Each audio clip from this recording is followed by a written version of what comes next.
مسجد میں صف کے بیچ میں اگر کالم یا گیپ آ جائے تو ہمیں کیا کرنا چاہیے؟ ایسا کرنا چاہیے کہ نہیں کرنا چاہیے؟ چلیے فیض بھائی سے جواب سنتے ہیں۔ مسجد میں صف کے بیچ میں کالم آ جاتے ہیں تو کیا کریں؟ تو دیکھیے مسجد کے اندر صف کے بیچ میں کالم آتے ہیں تو وہ صف کو چھوڑ دینا چاہیے۔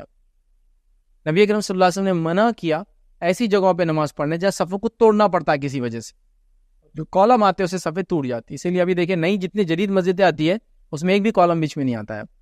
لیکن قدیم مسجدوں میں ٹیکنالوجی نہیں تھی نا بڑے بڑے ایکسپانس تک بنانے کی، تو وہ زیادہ سے زیادہ 1 2 یا 3 صفوں تک ہی بنا پاتے، پھر بیچ میں کالمس آتے تھے۔ تو احتیاط کرنا چاہیے۔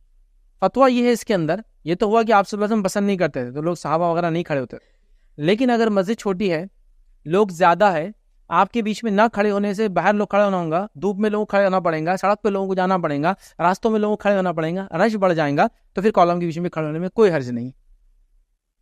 اس کو ایک عام زبان میں ایسا کہہ سکتا ہوں، فجر کی نماز میں کالم آئے تو چھوڑ دیجیے، ظہر کی نماز میں کالم آئے تو چھوڑ دیجیے، یہ عصر میں کالم چھوڑ دیجیے، مغرب میں کالم کے بیچ میں بھی کھڑے ہو جائیے، چونکہ ہمارا زیادہ رہتا ہے مغرب، جمعہ میں کالم کے بیچ میں بھی کھڑے ہو جائیے، عیدین میں کالم کے بیچ میں بھی کھڑے ہو جائیے، ہے نا۔ دھوپ زیادہ تیز ہے اور مسجد چھوٹی ہے، گرمی سردیوں میں تو سہن میں بھی ہو جاتا ہے، گرمیوں میں لوگ پیر کی چٹکے لگیں گے، تب بیچ میں کھڑے ہو جائے، تو عام اعتبار سے کالمس کے بیچ میں کھڑا نہیں ہونا چاہیے، لیکن خاص اعتبار سے بحالت ضرورت کالمس کے بیچ میں کھڑے ہونے میں پھر کوئی حرج نہیں۔ یہی فتویٰ آیا تھا کہ علماء کا، نبی اکرم صلی اللہ علیہ وسلم نے پسند نہیں کیا کہ جب صف کے بیچ میں کوئی چیز آتی ہے تو اس کو چھوڑ کر اس میں جگہ کھڑے ہو، چھوڑ دینا سب سے بیسٹ اس میں وہ ہے۔